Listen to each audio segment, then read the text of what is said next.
राजनीतिक घटना चक्र को परसों से आप सब देख ही रहे हैं और 2020 में जिस जनादेश के आलोक में एनडीए के नेता के रूप में श्री नीतीश कुमार जी के नेतृत्व में एनडीए की सरकार बनी और आत्मनिर्भर बिहार के 7 से 2 के एजेंडे पर हम सब सरकार में आए और इस प्रकार से जनादेश को उन्होंने तार तार किया और फिर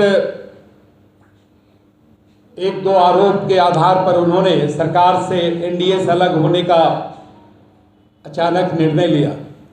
और आपको पता है कि 2017 में भी श्री नीतीश कुमार जी ने कि राष्ट्रीय जनता दल यूनाइटेड को तोड़ रही है और भ्रष्टाचार के मुद्दे पर वो महागठबंधन से अलग हुए और फिर भारतीय जनता पार्टी के साथ सरकार हम सब मिलकर बनाए। लेकिन मित्रों, और ठीक यही आरोप परसों इन्होंने भारतीय जनता पार्टी पर लगाया कि भारतीय जनता पार्टी जनता दल यूनाइटेड को तोड़ने का प्रयास कर रही है और भ्रष्टाचार के मुद्दे पर ये मौन हो गए। जैसे लगा कि लालू प्रसाद जी का परिवार भ्रष्टाचार उससे भ्रष्टाचार के सारे मामले खत्म हो गए, वो गंगा नहा लिए। लेकिन आप सबको पता है कि वो मुद्दे आज भी हैं और उस पर कार्रवाई चल रही है और फिर जो जांच एजेंसी है या जो न्यायालय है वो अपना निर्णय देगी। मित्रों, इनके मन में जब जब प्रधानमंत्री बनने का ख्वाब आता है तब इस तरह की बातें वो करते हैं, क्योंकि जो एक अकुलाहट है प्रधानमंत्री बनने की, वो अकुलाहट समय समय पर इस तरह के जनादेश के प्रति विश्वासघात करने का वो उन्हें अवसर देती है। कल आश्चर्य तो लगा कि राष्ट्रीय जनता दल के राष्ट्रीय अध्यक्ष ने आरोप लगाया कि जनता दल यूनाइटेड के उम्मीदवारों के खिलाफ उम्मीदवार खड़े किए गए।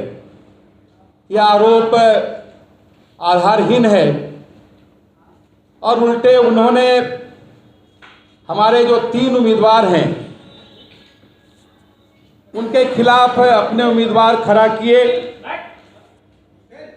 और जैसे गो विधानसभा क्षेत्र में उन्होंने मनोज शर्मा के खिलाफ श्री रणविजय सिंह को उम्मीदवार बनाया और उसी प्रकार से कैमूर में श्रीमती रिंकी पांडे के खिलाफ में उन्होंने श्री प्रमोद पटेल को उम्मीदवार बनाया और बैकुंठपुर जो गोपालगंज जिले के अंतर्गत विधानसभा क्षेत्र है, वहाँ से हमारे दल के पदाधिकारी प्रदेश के उपाध्यक्ष श्री मिथिलेश तिवारी जी के खिलाफ में श्री मंजीत सिंह को उम्मीदवार बनाकर उन्हें हराने का काम किया। और ये तीनों आज जनता दल यूनाइटेड के राज्य और जिला के पदाधिकारी बने हैं। तो इस तरह के आरोप लगाकर जिस प्रकार से उन्होंने अपनी बातें कही है, ये दुर्भाग्यपूर्ण है। उनको अपने गिरेबान में झांकना चाहिए कि किस प्रकार से भारतीय जनता पार्टी के सशक्त उम्मीदवारों को चुनाव और उपराष्ट्रपति के चुनाव में उनका जो समर्थन मिला, वो समर्थन उन्होंने अपने राजनीतिक रणनीति के तहत दिया। अपने रणनीति से काम करेंगे, इसमें उनकी रणनीति से हमें तो कोई राजनीतिक रणनीति बनानी नहीं है। सदन में विपक्ष के नेता कौन होंगे? क्योंकि अब तो सदन भी शुरू होगा, घोषणा भी हो गया कि 24। देखिए, वो सारी चीज़ें अब तय हो जाएगी और आगामी जो 2 दिवसीय सत्र है उसमें सारी चीज़ें आ जाएगी। ये श्री आरसीपी सिंह का मामला उनके घर के अंदर का मामला है, उनके दल के अंदर का मामला है। ये वो अपना कैसे उस मामले को निपटाएंगे, उनका मामला है। इससे भारतीय जनता पार्टी का कोई लेना देना नहीं है। और सुशील मोदी जी हमारे श्रेष्ठ नेता हैं, हमारे सर्वमान्य नेता हैं, और उनके बारे में किस प्रकार की टिप्पणियां अच्छी बात नहीं है। सुशील मोदी जी हमारे नेता हैं, नेता रहेंगे।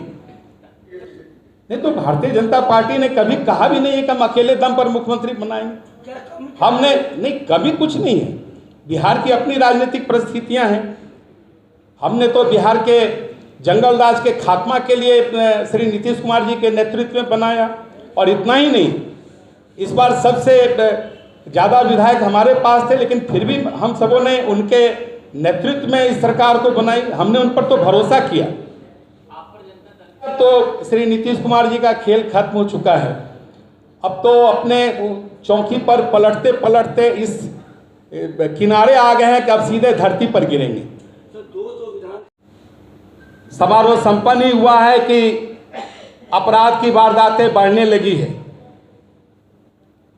ये सारी चीजें बिहार को जिस नर्क की ओर ढकेलने का काम नीतीश कुमार जी ने इस तरह के नापाक गठबंधन को बनाकर किया है, वो आने वाले दिनों में बिहार के लिए एक बड़ा यक्ष प्रश्न हो गया है।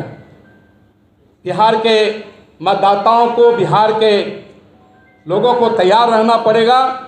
आने वाले दिनों में जब चुनाव होंगे तो किस प्रकार से इस पलटू राम को पलटने का काम करेंगे। ये बिहार की जनता के मन में जो ये आक्रोश है, वो धीरे धीरे ये आक्रोश 2024 में और 2025 में निकलेगी।